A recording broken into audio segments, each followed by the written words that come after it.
episódio 18, a gente está entrando no capítulo 3 de Marcos e hoje a gente vai comentar os versos de 1 a 6. A gente continua na temática do sábado. Mais uma vez, Jesus no sábado faz o que os judeus faziam aos sábados e fazem até hoje, que é ir na sinagoga. E lá ele encontra um homem com uma mão ressequida, com uma mão que tinha um problema, e ele chama esse homem para o meio ali daquela reunião de pessoas, né?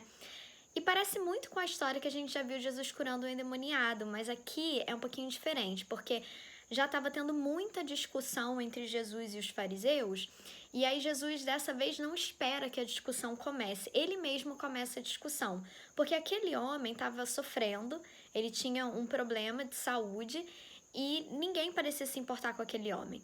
Então Jesus pega aquele homem, leva o homem para o meio daquela reunião de pessoas, no meio da sinagoga, e ele faz uma pergunta, lá no verso 4. É lícito nos sábados fazer o bem ou fazer o mal? Salvar a vida ou tirá-la? A gente já viu alguns episódios atrás como as pessoas esperavam o sábado acabar para ir até Jesus, porque eles achavam que a cura de Jesus era um trabalho, não podia ser feito aos sábados. E aqui Jesus ele vem desmistificando o que é esse dia do Senhor, o que é a guarda do sábado. E aí, mais uma vez, ele provoca aquele grupo de pessoas e pergunta para eles: o que a gente deve fazer no sábado? Qual deve ser a atividade no sábado, né? O sábado para os judeus àquela altura era um sábado cheio de nãos. Não pode dar tantos passos, não pode trabalhar, não pode cozinhar, não pode fazer isso. Tá bom, então o que pode ser feito? Né? Deixa de ser um dia de proibições. E o que esse dia de fato pode trazer de coisa boa, né? E Jesus faz essa pergunta e ele é respondido pelo silêncio. Ninguém fala nada. Ninguém fala se pode fazer o bem ou se pode fazer o mal. E a reação de Jesus é algo que me chama muita atenção. Porque Jesus, depois desse silêncio, olhando-os ao redor, indignado e condoído com a dureza do seu coração, aí ele cura aquele homem. E eu fico pensando, Jesus não estava condenando aquelas pessoas porque elas estavam fazendo uma maldade. Jesus não estava condenando aquelas pessoas pelos atos ruins que elas faziam. Jesus estava condenando aquelas pessoas pelo silêncio, pela omissão. Jesus se indignou com a omissão daquelas pessoas que estavam ali naquele lugar. Eles não quiseram se envolver na questão.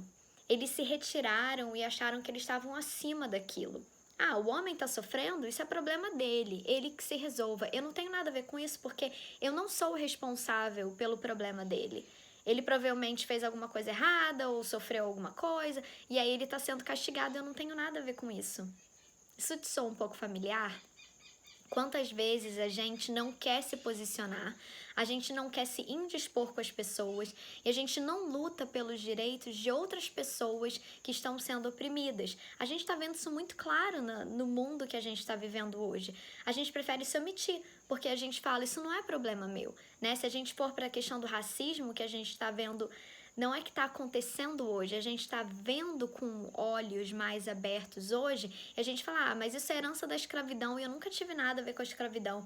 Ou então, eu não tenho nada a ver com isso porque eu não discrimino ninguém. Mas Jesus está se indignando justamente com o silêncio. Ele está se indignando com a falta de ação.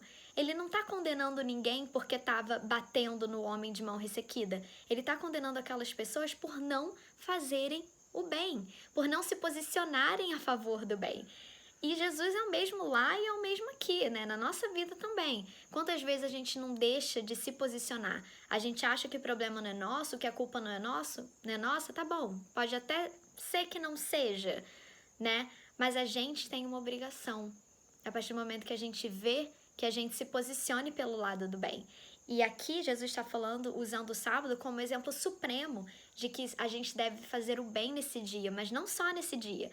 Em todos os dias, em toda a nossa vida, é lícito fazer o bem ou fazer o mal. Se você fica em silêncio, você está sendo interpretado como fazer o mal. Então faça o bem e se posicione.